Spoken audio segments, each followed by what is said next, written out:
We're talking to someone who's going to add some value for you, a real estate investor, so you don't have to do paperwork, a transaction coordinator to the stars. How's that sound, David? Sounds great. Well, why don't we get right to it? What's some things that you add value to a customer and define your customer and define who you are? This is going to be fun. Yeah, well, I'll tell you, the way that we add value to our clients is by taking stuff off of their plate. And what that does is that really allows them to focus on the stuff that moves the needle, the stuff that, gets you charged up, gets you out of bed so you can do the things that you love. Imagine going to the buffet and having to have a little bit of every single thing. Well, that's what running a real estate company is, right? There are lots of little different pieces and parts, things that you have to do, but you're not going to love all of them, right? You may not love broccoli and asparagus, and you may just really like the crab legs. Well, what our company does is we're going to take all that broccoli and asparagus off your plate. And what we're talking about there is paperwork, right? Probably for the same reason that you guys are very successful with your clients is, our clients, they want to go out and get people and put them under contract, right? Buy that deal. They want to take that deal and either, bring it in their own portfolio or assign it or close on it and resell it, right? And finding that end buyer very exciting, that gets them all charged up. But the thing that's like just walking through quicksand and feeling like you're dying a death of 1,000 paper cuts is the paperwork, right? Finding death certificates, talking to people, collecting information and leases and mortgages and just all of that stuff, all that boring paperwork. That's what we do for our clients. Yeah, I like that. I'm sure a lot of our investors out there, the viewers and listeners, are thinking, wow, I like the sounds of that. You're taking, everything, all the work off my shoulders, Yeah. And I like the asparagus and broccoli idea because nobody likes that. Yeah, I got a couple of friends who love asparagus. I'm like, okay, that's really great for you. If you put enough melted cheese on it, maybe it's good, right? Yeah, that's exactly right. Make it as unhealthy of a healthy dish as you can. Right. Exactly. All right, give me a little bit more. So, how does it work? How are you different than other transaction coordinators? Although you're nationwide, I mean, I know there's some unique things there, but give us a little bit more of a flavor and how you add value. A little bit more as to how you add value. Sure. Well, yeah, let me kind of explain where we came from. So I was been an investor since 2002 when we bought our very first house. My wife and I moved to Chattanooga, Tennessee. That's where I'm located now. And in 2009, which was like the end times, right? The middle of the very beginning of the recession, I almost said depression. So I was, very solo operator. It's me, my wife, my brother at one point, and just trying to do everything, right? Like literally juggling all of the bowling balls all at one time, the marketing, the acquisitions, the property management, cutting grass, changing water heaters, selling my deal, dealing with the title company, right? Just trying to do all of it myself. Yeah. And what I realized is there was just kind of a cap on the number of deals I could do per month or the amount of money that I could make because there's just only so many hours in the day, right? Math and science tell us it's 24, right? We can't fudge that number. It's not 23 and it's not 26. So, I did that for a lot of years and, I was the person who was least open to the idea of bringing on and hiring some people onto my staff because, I had that thing that all entrepreneurs have, right?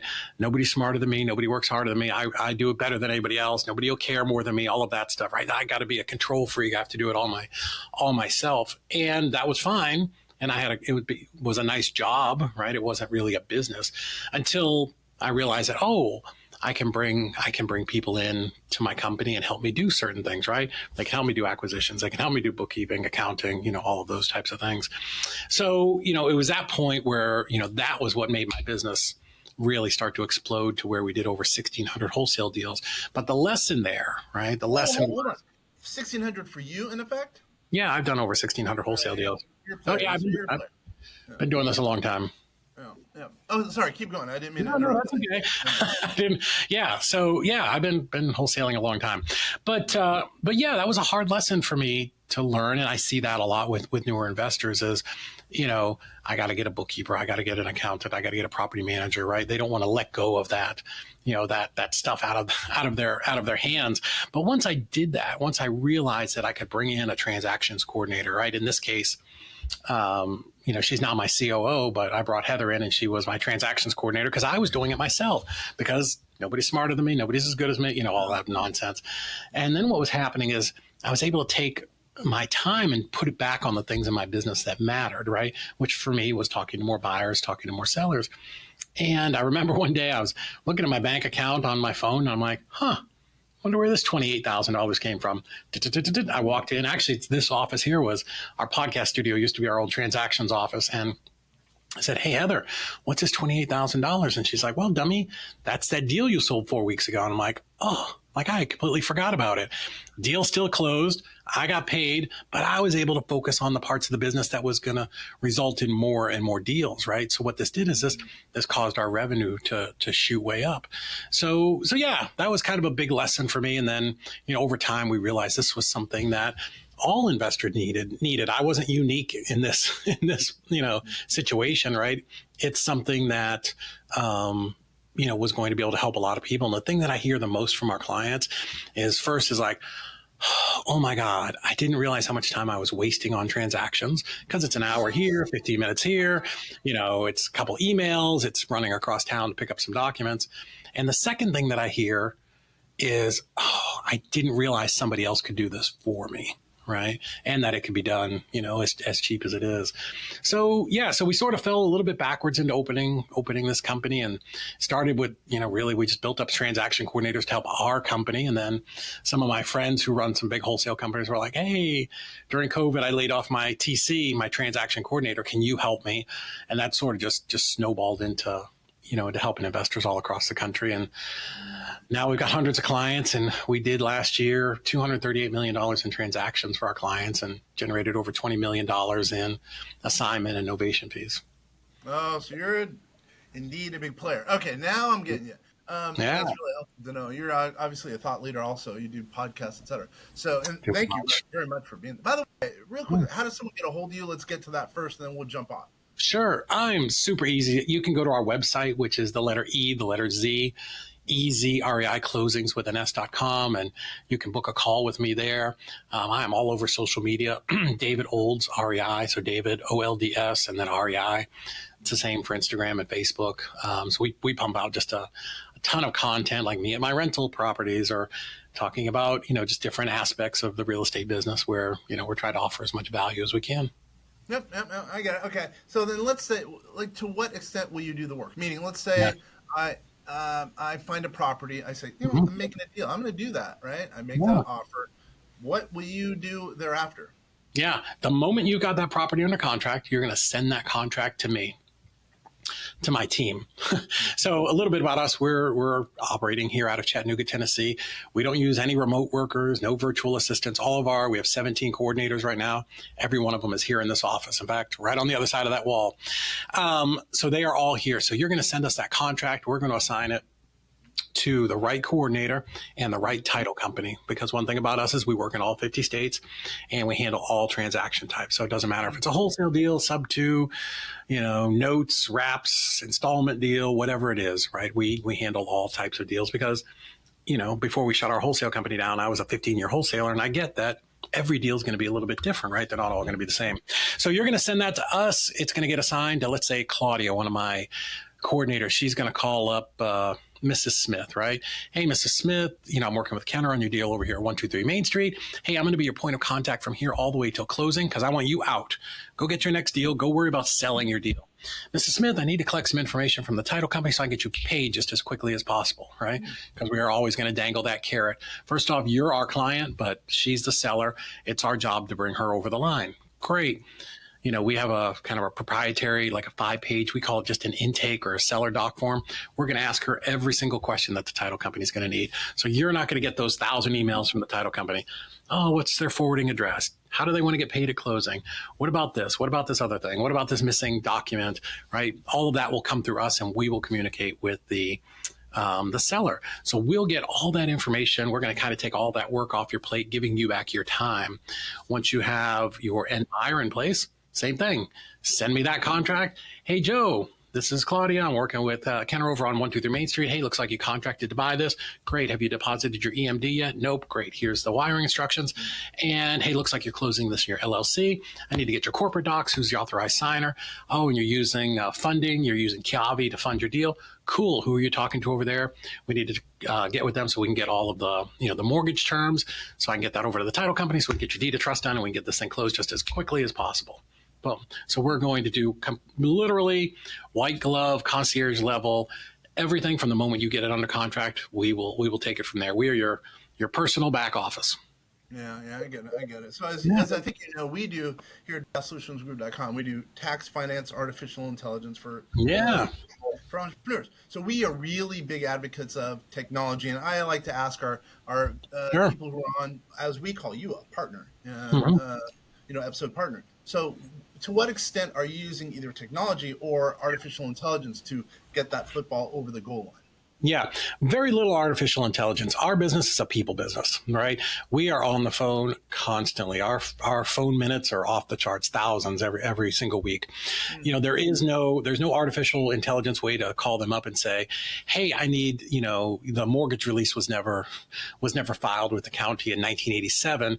We need to have you dig through some boxes and look that stuff up, right? There's so much of the title. People have tried to open title companies based off of AI and technology and failed miserably because one of the problems is there's no standardization in this industry. Right?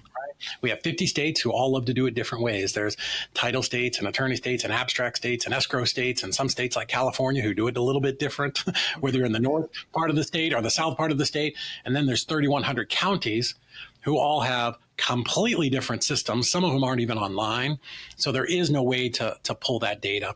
Now, we do work very closely with First American and Old Republic, and they've got some things where when we upload parts of our file, it can scan through and it'll pull like the property address, some very, very basic stuff. But again, deeds are written differently by almost every single attorney, no matter who's writing it. So there's no standardization. It's not like a 1040, right? Like where everybody uses the same form, and it's very easy to go in there and plug in and pull out the numbers. So unfortunately, so much of what we do is just manual on the phone, sending an email, sending a text, following up with people. And even beyond just collecting information, what we do for our clients is, if you've got Mrs. Smith, who's your seller, right? This is what used to happen to me. I'm a solo operator. I get Mrs. Smith under contract. She's very excited. I'm very excited. Everybody's very excited. But what's my next thing? Right now, I'm worried about selling this deal. Right. So now I sort of set her aside, and I'm out here running around town trying to sell my deal, showing it to people, all of these things. And now it's been 3 or 4 weeks, and I call Mrs. Smith back up, and I'm like, "Hey, good news. We're ready to close next week." She's like, "Close? Who are you?" Right? Like what? Something. Oh, you're that. I talked to you 4 weeks ago. You were serious? Oh, I contracted with somebody else. Right. So one of the things, because we know this is a big problem in our industry, we stay on the phone with Mrs. Smith every single week. Hey, Mrs. Smith, just wanted to let you know we're on track to close December 3rd. If you have any questions, let me know. But everything's on track. Are you okay? Yep, great, awesome. Talk to you next week. Right. So just a lot of that. It is a lot of hand holding in our business and making sure that these files get over the line. Yeah, I'm sure. And I guess I don't really care if I'm an investor and I'm using you guys. I don't really care if you guys are using technology, as long as the project gets done, you're getting the ball over the goal line. I guess that's all I care about. That's it. At the end of the day, that is the ultimate KPI always, right? Did I get paid, right? Whether you're doing acquisitions, dispositions, right? Did I get paid? Okay, great. How did we get that there? Now, we are always looking for efficiencies in our business, right? I would love for my coordinators to handle 120 files instead of 70, right? But yeah, there is a lot of what we do is just a people component here. I get it. I totally get it. Yeah, I know. We've just really enjoyed using technology because it's kept our fees down. But at the same time, there's some parts of our business that cannot be systematized or automated. So I get it. I totally get it. Okay. So then, what else? I assume you can work with any real estate agent, any investor. You're not. Yeah, for us, again, our company was founded for my business, right? I don't know if you remember the old Hair Club for Men commercial, right? The guy says, not only am I the owner, but I'm a client.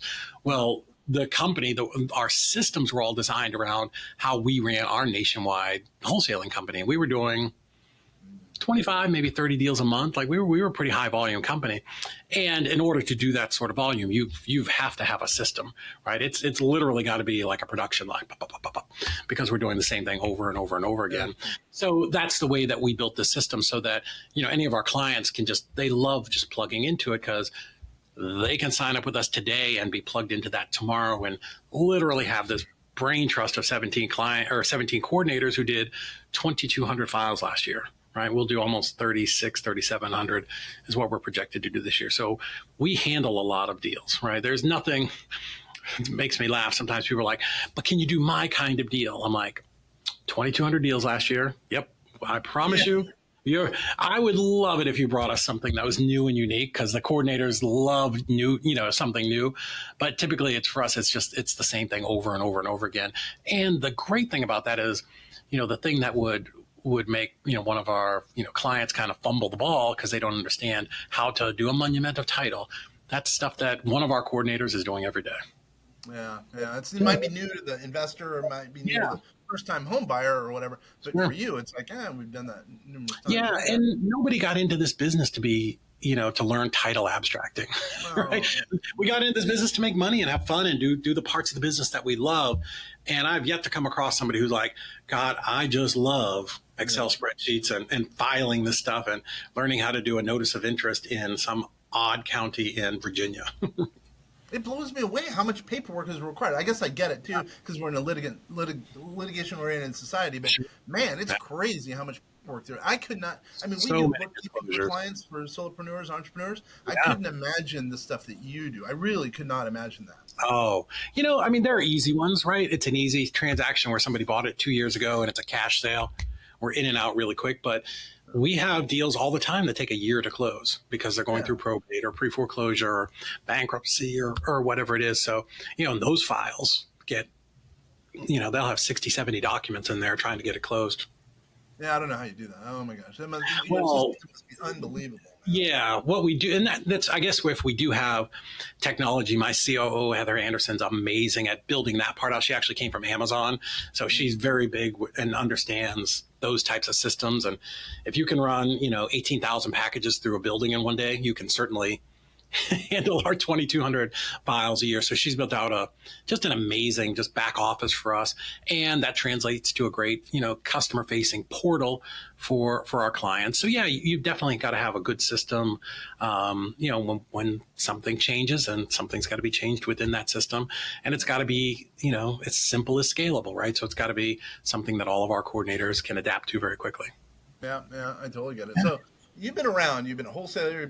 You do a bunch of transactions. On all the things. Yeah, I mean, but you're still young. You only look like you're 13. How's that sound? Thank you. I do. It's because I shaved my gray beard off the other day, so I look much younger than the 53 that I'm going to be in 2 weeks. Oh, well, happy birthday! So give us a little tidbit, a little word of wisdom as it relates to whatever, being the transaction itself, or maybe even an investor, maybe even a wholesaler. Yeah. Yeah, I think, just some general stuff that I've seen over, decades of doing this is, one of the reasons why people fail, they come in and they wash out of the business, or they quit or get frustrated. One thing is true. We do know this: investing works, wholesaling works, right? So within real estate investing, it is like real estate investing is like being a doctor, right? You could be the eye doctor, the ear doctor, the nose doctor, the toe doctor, the butt doctor, whatever, right? Lots of ways to do medicine. Well, real estate is the same, right? You can be a wholesaler, a rehabber, a landlord, storage units, condo conversions, land developer, right? Lots of ways to do real estate. So first off, pick something that you resonate with, something that you like doing. For instance, I would not do short sales because I don't love being on the phone all day, right? Interesting that I own a company that does that kind of stuff, but I created it for me. I'm much more of a talky guy, right? I like talking to buyers and sellers. So find a part of the business that you like. You can certainly, if you're an introverted person, you can make a ton of money. Go buy like shopping malls, right? You're going to talk to some realtors and send some emails back and forth, right? If you can raise some money, you can do it. So what I'm saying is there's lots of ways to do this business. Pick something that you like. do not pick something and then next week pick something else and 2 weeks later do something else. And then, those are the people that fail, that kind of do that bouncing ball, to a new shiny object every couple of weeks. So one, do something you like, get very, very focused on it. And then, the other thing that I tell people is find yourself a tribe, find yourself some people that, you can be around, whether it's a mastermind or an online community or, just a coffee meetup in your own town, because being an investor, if you're doing this by yourself, can be lonely, right? When you're sitting at your kitchen table and you're calling sellers and they're hanging up and saying F you, and you're like, this is the hardest job ever. I'm the only person that's getting, everybody else is successful and I'm having this problem. But when you get around other people, you realize that, this is just normal part of the business. And then you see other people getting their wins, and that can be very inspiring. And then also there's going to be a day where you're winning and you can kind of give somebody a hand and kind of pull them up. So I'm a big fan of, getting involved and, having some friends, some people that you can lean on, because you are also this, right? The most successful people out there have bad days and bad weeks, right? Because social media shows us that everybody's got a Rolex and a Lambo and all this stuff. But I know a lot of people, almost all the people in the industry, right? Everybody has bad days. Everybody gets sued. Everybody has crisis. So, having some people that you can really lean on when those things happen, that's what gets you through the bad days. Yeah, I get it. I totally get it. So, and kind of in closings, we got to land the plane a little bit, but because you're big on social media and your business has grown, I knew you were a player. I didn't know you were that big. Nice work. What are you doing? Or give us maybe a key to success that's worked for you, because that would be a cool story as far as social media, et cetera. Yeah. Great. So social media. Yep. Social media is a weird thing. It's very weird. I had no intention of being on social media. My very good friend, Sheik, he runs Sheik Productions. He runs a very lot of short form content for, Jerry Norton, Robert Wensley, like a lot of big players. And he came to me and he said, I want to do your social media. And I'm like, bro, I have a face for radio. Like, I should not be on social media. Right. Like this is not the face of a social media star. I said, if I have 10,000 followers, it's not going to help me sleep any better at night.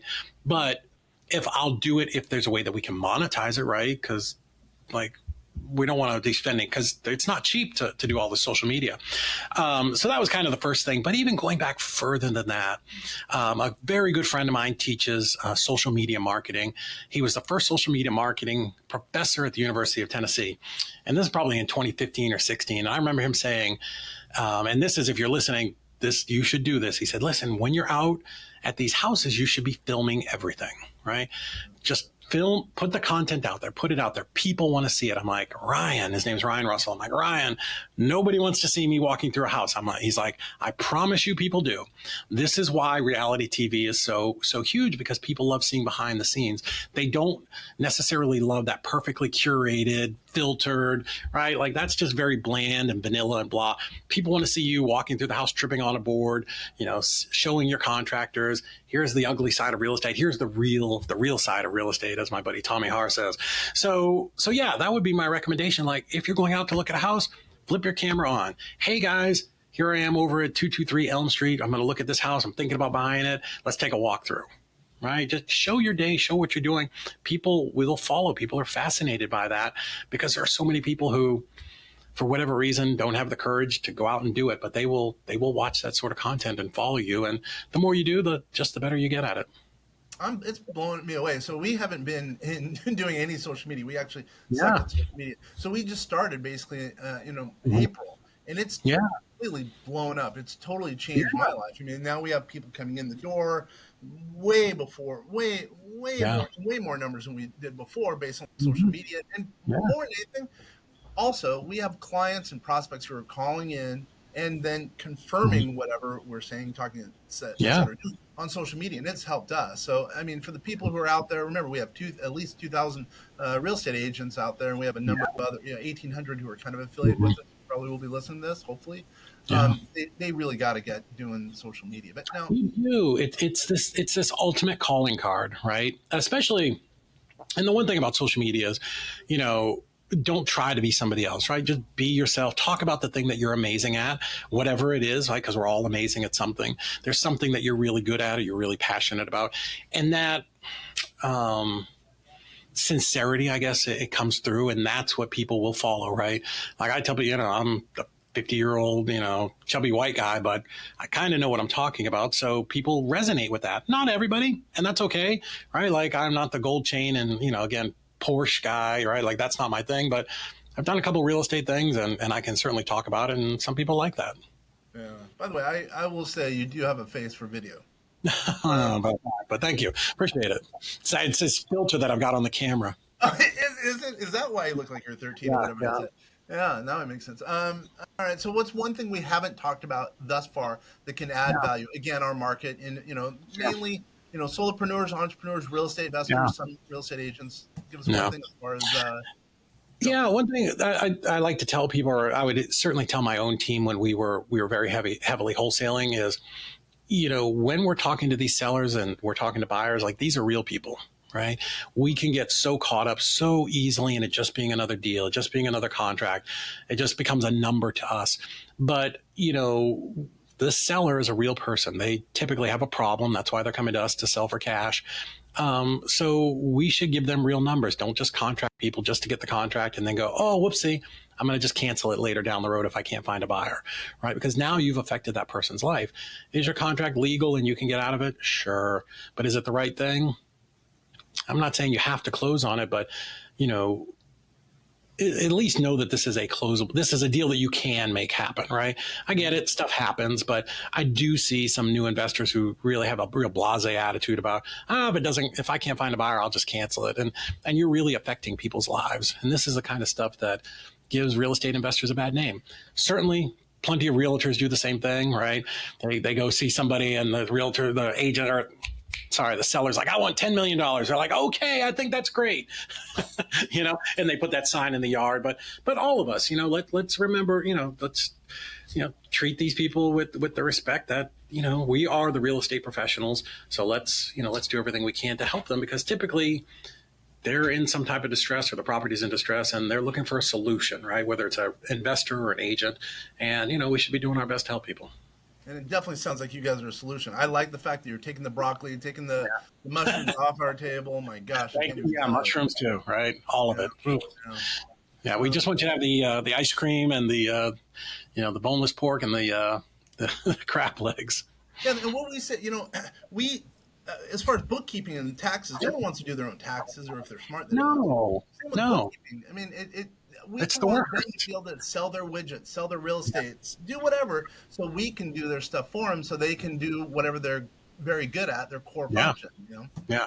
I just read a great book, and I know I'm going long, but I'll tell you this: if you haven't read it, it's called "Buy Back Your Time" from Dan Martell. Fantastic book. I don't know that it changed my life, but for me, I was certainly able to embrace a lot of the stuff he talks about. And, he really talks about, buying back your time means the things in your business that you should not be doing, that you should be outsourcing, bookkeeping, property management, like the things that you don't love, that feel like you're walking through quicksand. Outsource those things, because what that does is that starts to give you back your time that, again, I can just pour into the parts of the business that I love. So if you love talking to sellers and you love talking to buyers, now you have more time for that. If you love talking to sellers, but you hate talking to buyers, no problem. Outsource that part of the business, joint venture with somebody else, and just focus on the parts of the business that you love. And you're going to see your revenue skyrocket, because all of the things that you love and your energy, you can pour it into something that really, the thing that jazzes you up, gets you out of bed, and the thing that keeps you up at night and keeps your toes tingling, right? Put your energy there, outsource the rest. And, the growth is, there's no limit to what you can do. Yeah. By the way, I haven't talked to Martell in years, but he's a very good, business management guru. I mean, he knows what's going on. And there's one thing I don't think that you mentioned. By the way, I haven't read the book. There's one thing you did not mention. For me, it's like, if we could take something, whatever, like bookkeeping off the shoulders of someone, it's not only the time and the money that they're going to make. It's emotionally, they don't have to worry about doing something they don't want to do. You know what I mean? Right. Oh. Yeah, it's not the worrying about it, but it's in the back of your head. You're probably avoiding it, and now it's just kind of taking up space in your brain, and you're worried about, absolutely. Find somebody amazing like you guys that can do the bookkeeping. We can do the transactions. Find a great property manager, right? lots of parts of this business you should not be expected to love it all. And now I don't have to hire in a bookkeeper. I don't have to hire an accountant or a CFO or a transaction coordinator, right? Because our industry has evolved so much, now we can outsource these things to the absolute best in the industry like you. Yep, I love it. I love it. You're preaching to the choir. I love it. Once again, how does someone get a hold of you one last time? David at EzREIclosings.com if you want. EzREIclosings.com. You can book a call with me or my team. And then I'm, again, all over social media. David Olds, OLDSREI at any of the different platforms. Awesome. I'm so glad you spent the time here. Obviously you're worth a call, worth a click, or whatever the case is. And for all those people out there, thanks so much for spending time listening to us. You could be watching ESPN or Netflix. Instead, you're watching or listening to this. And what is this? This is Vast Voice, telling business secrets to entrepreneurs. Really appreciate everyone's time. Awesome. Olds, nice work. That was